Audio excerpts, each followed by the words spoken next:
Actually, I guess the best way to describe it would be that there's actually salesmen for planet Earth. Anytime you're floating through universes and whatever, before you incarnate into a place, there's like salesmen for it. They're supposed to fill you in and tell you what it's all about and what you can expect, right?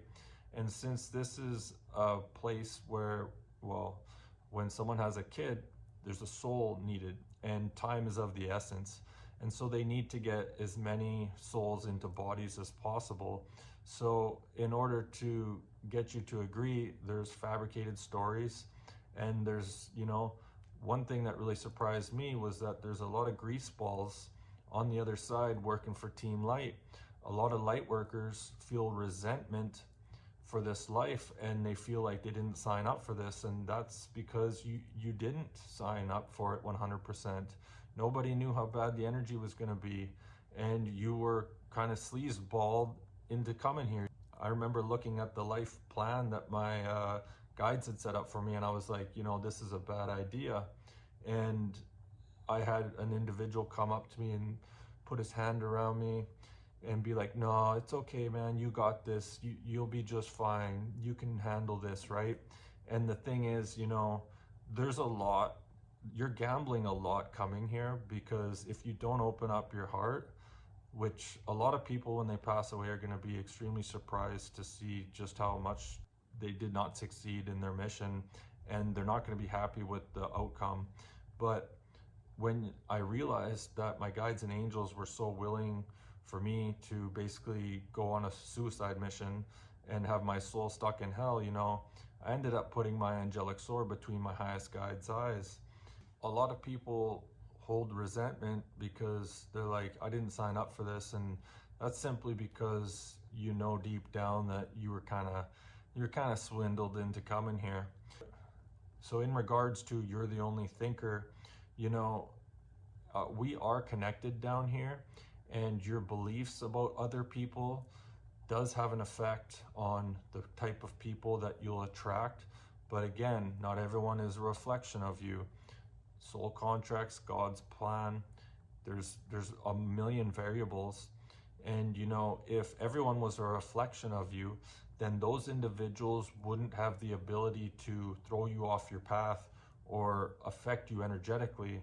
I remember this one time I was at this meditation and I was with this woman who was basically a man hater, and her opinion of men was that they're all stupid, right? And we're standing around, and she's a powerful shaman, and I had my coffee cup, right? At the time I was drinking coffee, and right behind me she had this like little fairy town set up, right? And she's standing beside me, and I remember it was almost like it wasn't even me. It was like I was just on a track. Like my hands started moving. I reached back and I put my coffee cup on the fairy house, right? And it had moss and it was all delicate, and I shouldn't have done that, but it wasn't me. It was her energy right beside me, and her belief was so strong that men are stupid that it actually affected me and made me turn around and put my coffee cup, which was like a big heavy mug, right, on top of this little delicate fairy house. And it was like I snapped out of it, and I was like, whoa, wow, I shouldn't have done that. And I grabbed it, and she's like, yeah, you shouldn't have. But I remember getting back to my story, I kind of sidetracked, but when I was looking through dimensions on the clouds into planet Earth, I seen all these souls, and they were gray, and they were doing this loop. And it wasn't one soul projecting, it was all these individual souls that were stuck in this karmic cycle.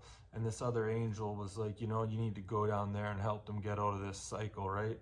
So if you come across a well-known spiritual teaching and it doesn't resonate with you, it's because deep down that it's not true. So if you feel like a spiritual misfit, just know that if you don't fit in with the spiritual community, it's because the majority of them haven't really healed their shadow. 2015, one of the biggest movements in the spiritual community was you got to kill the ego, you got to kill the ego. And I was just like, what? You have to like get rid of some part of you.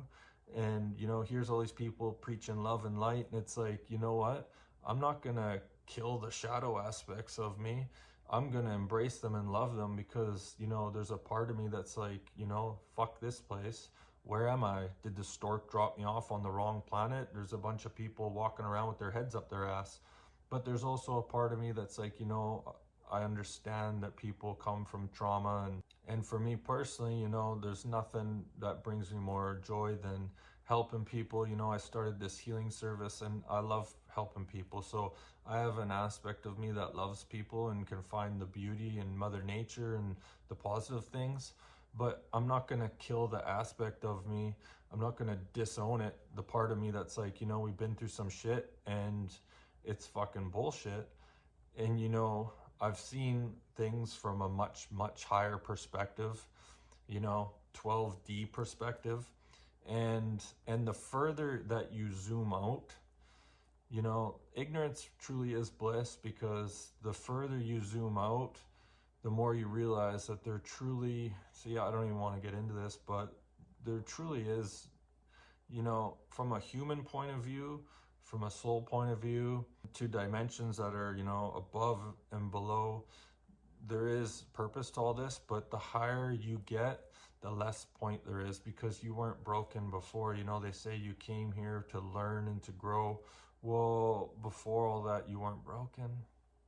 This is just some entertainment, funky something to do because all of eternity is boring, you know? So there's many teachings that are just like, yeah, I don't know about that. So if you feel like a spiritual misfit, just know that you've probably looked at your shadows more than most people. You've probably take accountability more than most people. And you probably don't believe every single teaching that comes across your path. And that's why it might be a good thing to be a spiritual misfit.